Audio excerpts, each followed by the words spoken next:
Before we begin, just a little flyer for next week.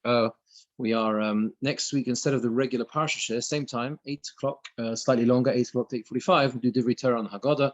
So please come along. Same Zoom link. Invite your friends. Anyone else you think might be interested. Hopefully, trying to bring some usable and useful Divrei Torah for the Leil HaSeder. Everyone always needs. Always needs Divrei Torah, always needs different Divrei Torah each year, so we'll hopefully try and help with that. So B'Srar Salanta has a beautiful observation on the sequence of the Parshas Tazria, following from Parshas Shmini. We know that classically Chazal say that one of the key reasons for Tzaras was Lashon Hara, and therefore he says that this Parsha comes directly after Parshas Shmini, because he says that Shmini deals with things that are, the end of Parsha Shmini at least, deals with things that are mutter or osa to eat, things you can and can't eat, right? All the animals, birds, etc., in terms of the halachos of kashrus. So he says these are things, the challenge is like this. It is harder, he says, to be careful about the way we tear apart another human being, to, if you like, spill the blood of another human being, to kill that person, Lashon Hara.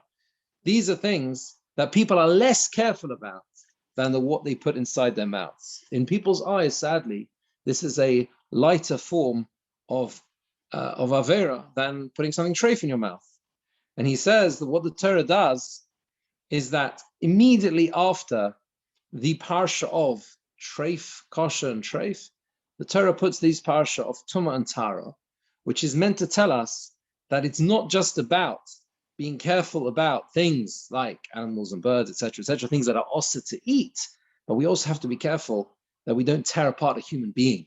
And that is why he says they have the sequence. You have the sequence in the parashas that in this way, building up one stage to the next. Just a little perspective on the sequence here. There is a question, a basic question about the beginning of the parsha, why Bris Milah is doing here, right? You have the whole parsha is focused on Tum and Tara, right? Begins with the Tum and Tara of Yoledes.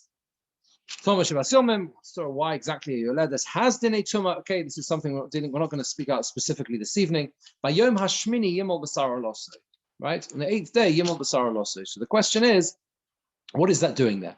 It seems to be almost incidental. Well, we need to know why? Because she's given birth. So by the way, don't forget to do a bris, right? Doesn't it? Well, why is that? Why is that here specifically in this place? There's a Gemara in Nida, Daf Lamed Beis, which says, why is it that Bris Milah takes place on the 8th day only? Could take place before. There are different answers to this question, but the Gemara gives the following fascinating answer: so that everyone, so it shouldn't be the case that everyone is happy, everyone is rejoicing over is besimcha over the new the baby, and his parents are sad. Why are they sad? Because she has tumas shiva, right? There's 7 days, right? She has the 7 days of tumah, the tomah shivas yomim, 7 days of tumah after giving birth. So there will be some element of sadness in a way for the parents, and therefore the Torah says, wait till the 8th day. That's a fascinating thing. I saw a beautiful perspective on this from Yechezkel Weinfeld, Shlita, who's the Rav of Shulei Davendin. I've quoted him a few times in the past. Shulei Davendin in Ramat Eshkol, when we lived in Eretz Yisrael. Very choshev Rav. He's got tremendous insights into the parsha, hashkafa, all sorts of things. He's got some fantastic ideas. And he says like this. He says, what do you see from this Gemara? It's an amazing thing. We delay the bris for 8 days for this purpose. It's something which is so minimal. There's a slight difference. Okay, she's Tomei for 7 days and they feel slightly out of things because of that. And therefore we delay the whole bris. What is the idea? He says it's a lesson in sensitivity. We delay the bris for the whole, just for that small sensitivity. Everyone else is besimcha and they're not. No, let's wait till everyone is besimcha. So he suggests that maybe that's pshat in what we say, Keshem shenichnas labris, just like we bring the baby into the bris with tremendous sensitivity, with tremendous concern, even for a slight differentiation between the way the parents are perceiving, particularly the mother, is perceiving the world at this time. These are the 7 days of Tumah. So therefore, we want to say to the child, grow up with that same sensitivity. Take that sensitivity to the rest of your life. You have entered the bris with a degree of sensitivity, enter the rest of your life in the same way. It's a beautiful word, beautiful perspective on what the Torah puts there. How it fits into the sequence here. So let's go first in terms of the rest of the parsha and the inyanim of Toras. Let's go first towards the end of the parsha to look at the nigei begodim, the Toras that applies to garments. And that's because even though it is towards the end, we know, as Chazal famously say, that if a person was afflicted with Toras, first it would affect their house, right? The bias. If that didn't work, then it would affect the garments, right? And only then it would affect the person. So let's go through in if you like, looking at the begodim first. There's a Ramban and a Kliyokar here. Very good Gimel Posuk Mem Zayin. The Ramban says, this is the beginning of the piece that talks about the Tzoras that affects begodim. V'habeget kiyabo negat Tzoras is the Posuk v'veget semo v'veget pishter. However, the nega of Tzoras affects the begodim. Says the Ramban, Ze einenu b'teva klal v'lo hova ba'olam. This is something entirely supernatural. It is not something which can be explained in any way. That he's particularly talking about the Tzoras that affects garments, and he says v'chei negei havatim. Similarly, the Tzoras, the negoim, which affects houses. This is not something which is there's any, if you like, a natural explanation for it. What he's referring to, of course, is the fact that there's a famous machlokas Rishonim. There's a famous different perspectives on the Rishonim as to whether there are. We can understand, although Chazal very much focused on all of Tzoras only coming for a particular reason. Nevertheless, there is a natural aspect to the physical malady, right? The physical Tzoras that affects the person has elements of disease. Of course, there are all sorts of differences, but it has those elements within it. Whereas suddenly this Tzoras, these patches appearing on your clothes or on your house, there's no element there of that at all. It's entirely supernatural. Avol biyos Yisrael, he says, shleimim lashem. This is on Posuk Mem Zayin. Avol biyos Yisrael shleimim lashem. When Yisrael are complete to Hashem, ruach Hashem aleim tomid, then the spirit of Hashem is upon them always. Lahamid gufon ubigdehem ubatehem b'maratov, to always establish their physical bodies and their garments and their houses in a good and beautiful perspective. And when something goes wrong, there's a chait, there's a sin or something wrong, then there is a deficiency, there's a negativity, there's a problem with that person's, either the person themselves or their garments or their houses, to show that Hashem has turned away because of what they've done. He says that's why the Torah says, I will put a negat tzoras in the house of Eretz Achuzaschem, the land in which you have possession of. Ki makas Hashem b'vayisahu. It says, V'nosati, I will place, Hashem says, I will do this. This is me doing this to you. It's significant, says the Ramban, that it only applies in Eretz Yisrael, which is the Nachlas Hashem. You come into Eretz Canaan. It's not something to do with, it's not something which is, there are certain things which we understand that to do with the karka, the land, they do the chiyuvim, or that apply to crops and things like that, or whatever it is, trumas, maishas, etc. It's nothing to do with that.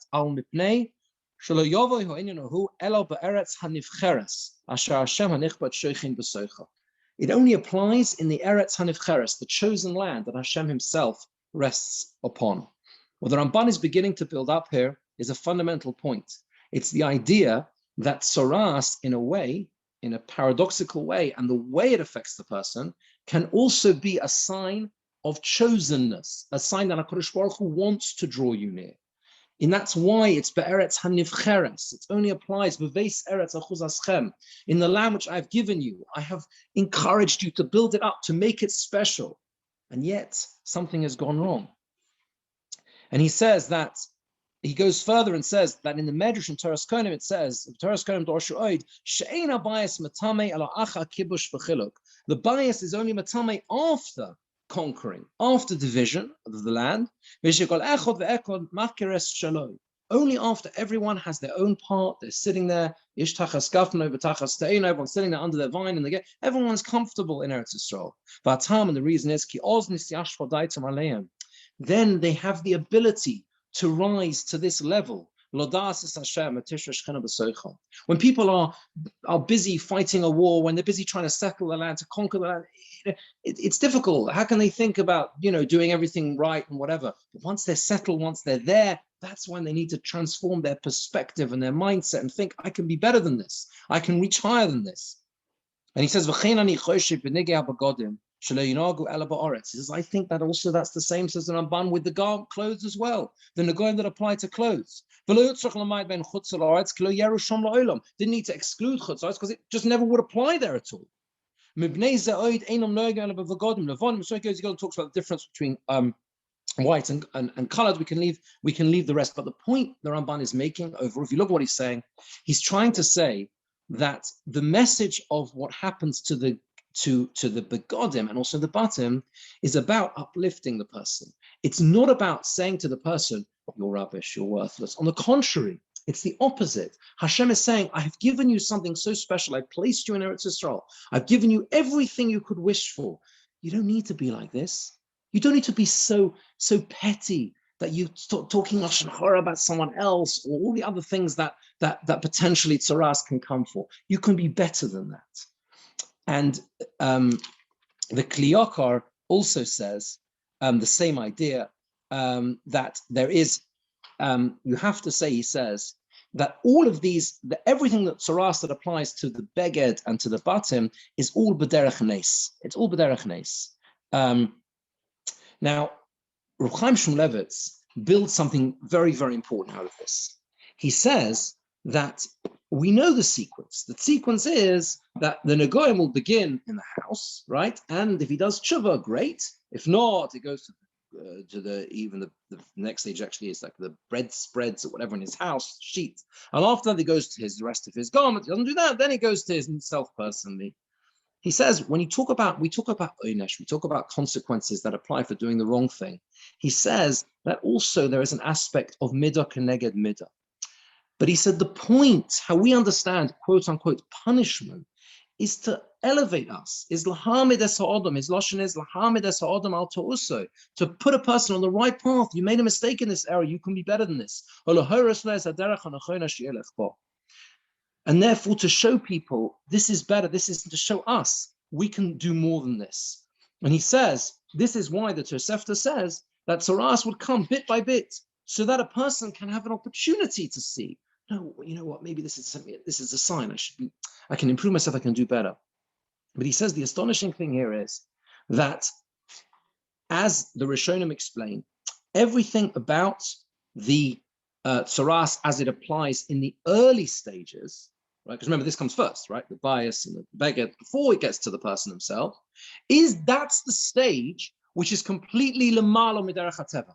That's the stage where it's complete nace. It's a complete miracle. There's nothing there which is natural about it as well. It's entirely supernatural.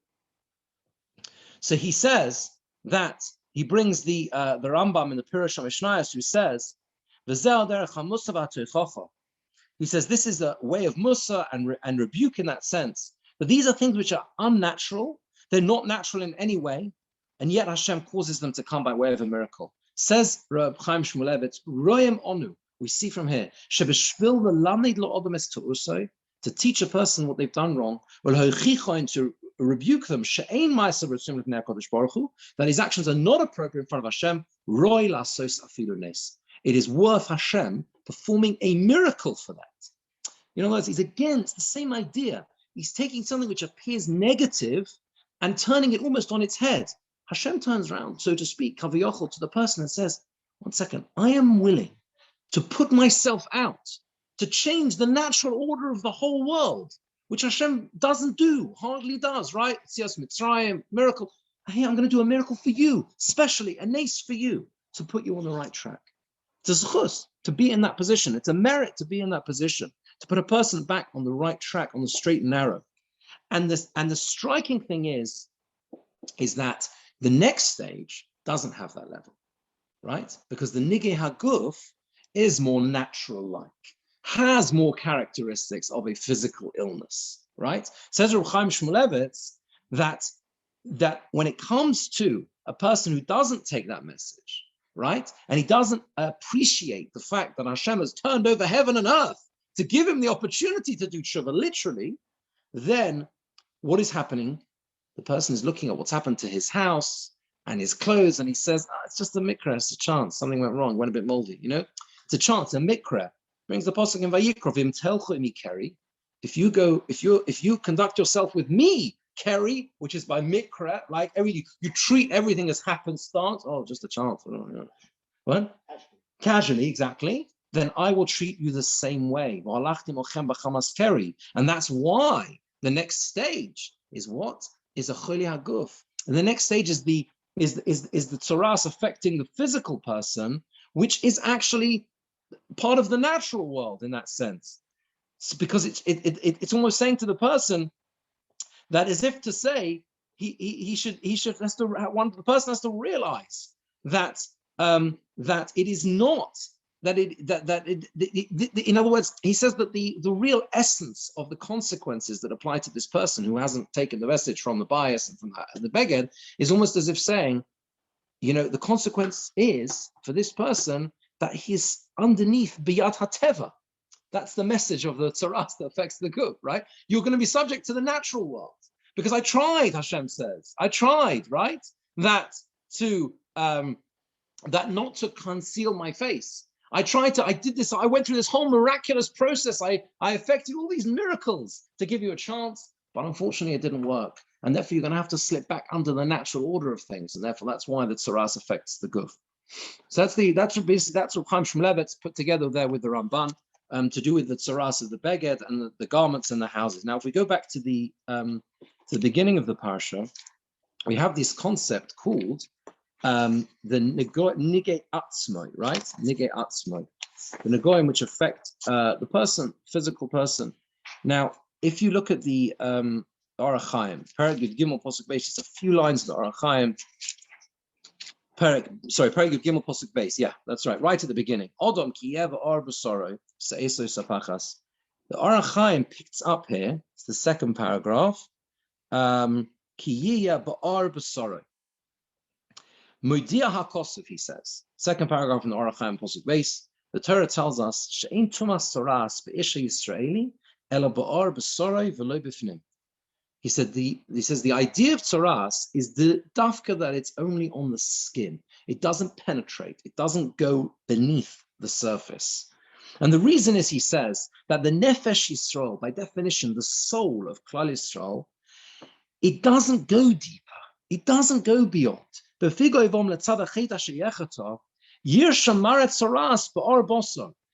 has an effect of tzaras. It leaves an impression on the skin.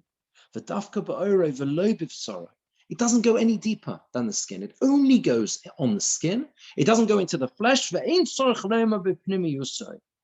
And it doesn't, and kal v'chomer, how much more so, it doesn't go b'pnimi yusay, inside the person internally. He goes and makes a whole contrast there between atem krim odom and akem krim odom, but he talks about the focus of the Toras Chaim is like the Gemara in Brachos. Like the Gemara in Brachos, when with the debate between Reb Meir and his wife Bruria, Yitamu Chatoim in Haaretz, he says it doesn't say Yitamu Choiteim in Haaretz, that the sinners should be destroyed. No, the Chatoim, they should do tshuva, remove the Averos, remove the things they've done wrong. But they themselves, the neshama remains tahar. The message, he says, the Toras Chaim is saying, of tzaras only affecting the skin, is that all is not lost. We shouldn't look at our lives as if, whatever we've done, as if to say, that's it, it's too deep. It's too deep. The impression has gone, has penetrated. No, it hasn't. The Torah says, Odom kiyeh ba'ar b'soro. It's only on the external, it's only outside. It is not deeper. And if we genuinely believe that it's not deeper, that's how we have the opportunity to do tshuva.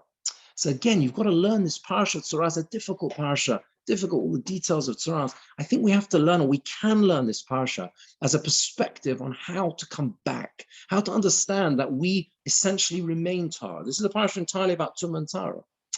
The whole idea is that inside a kind of shomash nasata be tahara is tahar. It remains pure. These things are all external. They're all external, and because they're all external, there's a way back. There's a way to put them right. It doesn't have to remain this way. And we find this in other ways as well. There is the Mishnah says in the Goyim, Kol HaNegoyim Odom Roya Chutz Menigei Atzmoi. A person is allowed to see every, to observe and to paskin. A person can, Kohanim could paskin. They had to Kohanim to paskin the Toras, as it says, Aaron HaKohen, come to Aaron HaKohen, except, says the Mishnah, Nigei Atzmoi, his own Toras. Kohen cannot paskin, even if he sees, and he knows the halachas because he's a Kohen, he's learned how to, he's not making a difference. You cannot paskin your own shaila when it comes to Toras. Mishnah brings other opinions as well, whether in Nigei Krovov or not. Rabbi Yehuda remes even of the Tzoras of his relatives. Rabbi Yehuda says the norm of his wife, etc., etc. The Baal Shem Tov in Bereshis says like this. It's a very, very Hasidic vort, but it's so worthwhile. Every Hasidic vort is worthwhile. This is a beautiful, beautiful vort. He says like this, that Kol HaNegoyim, all Negoyim, that a person sees chutz, Kol HaNegoyim Odom Roya Chutz, anything that a person sees outside himself, you know where it comes from? It comes minigei atzmoi. The comma is after the chutz. You understand? That's a Hasidic vort. That's a geschmack of Hasidic vort, right? Instead of kol hanegoyim odom roya chutz minigei atzmoi, person can see paskin on negoyim apart from his own negoyim. He says, no, you got the comma in the wrong place. Kol hanegoyim odom roya chutz. Anything you see in someone else, that's a nega. If you see a problem with someone else, if you look at them with a negative eye and say, oh, look how they're behaving. How can they do this? That's terrible. You know where it comes from? Deep down, it comes minigei atzmoi. It comes from the person's own negoim, one's own problem. Kol haposel b'mumo posel, the Gemara says in Kedushin. He brings that Gemara. Kol haposel, anyone who disqualifies someone else, generally speaking, we disqualify other people with things that we are deficient in. The idea is that, and this is explained, I think, by one of his Talmidim, the Oyev Yisrael, the Aptarov, who said that the challenge is, and the aim is, if a person is able and sees, if we see ourselves looking at other people's negoim, the things they have wrong with them in a spiritual sense, the eitzah is that maybe we say to ourselves like this. This is how he says it, that maybe HaKadosh Baruch Hu has put us in this position where we happen to have encountered what they've done wrong, to sort of hint to us, well, maybe this is because I have this issue, right? It's almost like this nega is in my house. Maybe I can do something, maybe I need to look at myself first, right? And that, he says, is the way to overcome. It's the way to overcome this. It's the way to overcome this essential problem of looking negatively at others. As an event which I've mentioned in the past, which again I think I heard, I did hear from a number of years ago from Rabbi Weinfeld as well. He says that the whole piece on this, how Toras, when the Kohen comes and he observes the Toras, he has to say Kanega niroli babois, something like a nega. It's next week's parsha, but next week we're doing Haggadah, so it's okay to do a little bit of a nega. Kanega niroli babois, something like a nega, something like a piece of Toras has appeared to me in the house. Kanega, what do you mean Kanega? He knows what he's looking at. He's a Rov. The Kohen is the Rov. He's passing in the Shaila. He can see the Toras. What does it mean something like a nega, right? Because we learn from there, I can't remember whether Rashi brings it or not, the person should always teach themselves to say, I don't know, maybe I'm wrong. Because that's the root of the issue. Most cases of Lashon Hara, which is where it all comes from, right, is because a person is saying, I'm sure this is because he did this wrong and he spent this. We jump to conclusions. That's what we do. We see the negoim of others because we all do this all the time, because it's minigei atzmoi, because we don't realize that we are the ones looking with a negative eye. And I think it links very beautifully with that Orach Chaim as well. Because ultimately, the way the Orach Chaim is explaining it, Odom kiyeh ba'ar b'sorah, the chatoim are external. That's where they are. They're external. They rest on the skin. They don't penetrate. That's the message of all the tzaras, which is all external. It's all on the skin, on the skin, on the skin. It's not deeper. That's really the message as well about how we are to look at others. The negoim that other people have, they're external, they're not internal, they don't penetrate, they're not deep down. There's a beautiful story, just to finish with this story, there's a beautiful story of Rabbi Levine, Tzaddik of Yerushalayim. So he used to every Erev Shabbos, used to read learn Shir Hashirim, as many do. He had a neighbor called Chaim Berlin. This Chaim Berlin was the Rav of Moscow before he came to Eretz Yisrael. Every week they would get to the pasuk in Shir Hashirim, Hinach Yoforei Yasi, Hinach Yofei Inayich Yonim, where your eyes are beautiful eyes of a dove. He used to cry. This Rav Chaim Berlin used to cry. And Rabbi Levine asked him, he said to him, why do you always cry? You get to the same pasuk, why do you always cry? And he says, I'll tell you a story, he says, when he was Rav in Moscow, a person came to him who was completely assimilated. There was nothing, nothing really Jewish almost left about him. And he said to him, he asked the Rav if he would do, I mean, it was a Moel as well, he wanted to have a bris for his son. He used to have a baby boy, he wanted to have a son, a bris. But he said, I can't let anyone else in the world know that I'm giving my son a bris. Yeah, this is how far I went with this stuff. So he said that I'm going to invite a doctor to my house at the same time for the bris, and if anyone gets suspicious, I'll say, well, it's just a medical procedure going on. I'm not going to, that's, we know. So he said like this. He said that this Rav came and he did the bris, and after 3 days he comes along and he offers to pay him. He says, thank you so much for doing the bris for my son. And he says, he refuses payment, and he says to him, there's one thing I want to ask you. He says, I don't understand. You're completely assimilated in every. Why did you find it so important and so necessary to give your son a bris? Such risk to yourself, etc., etc. And he said, the father said to him like this. He says, you're right. This is true. But he said, I decided to do a bris on my son because I'm a Jew and he's a Jew too. It's true. I'm not Shomer Torah mitzvahs, and perhaps my son, though, one day will become that. And if he doesn't have a bris now, he will never be able to reconnect. I can never shut those gates in front of him. It's not possible. How can I prevent him having that ability to return?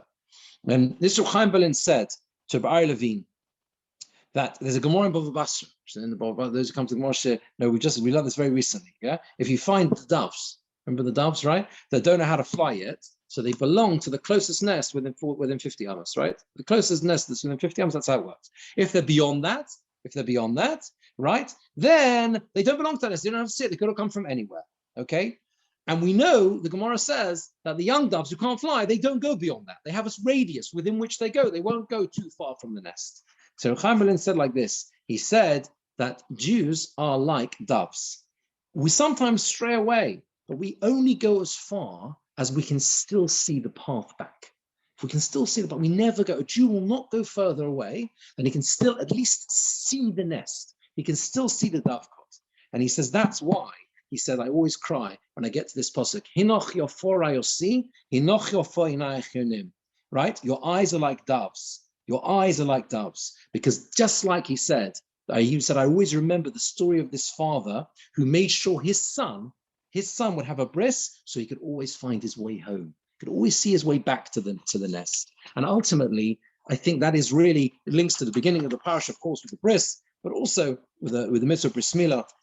Ultimately, the message of the whole parsha of Tazria is not just about understanding how we, the fact that these things, of course, the central theme of the parsha is how these consequences can come if we do the wrong thing. That's Soras.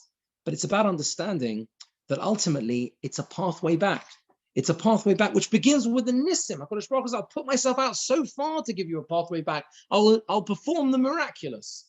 And even if the person doesn't hear that, the nega, the tzaras, remains on the skin. It never penetrates beneath because it doesn't affect you on a shama. That's how we have to look at ourselves, and it's especially how we have to look at others. Like that Baal Shem Tov. Make sure, learn from this parsha, the parsha of negoim, of disease on things that are affecting others. In when we think about that in a spiritual sense, in the sense of ruchnias, the aim is to go through life and to understand that it's all superficial, it's all external. People deep down have an neshama tahora.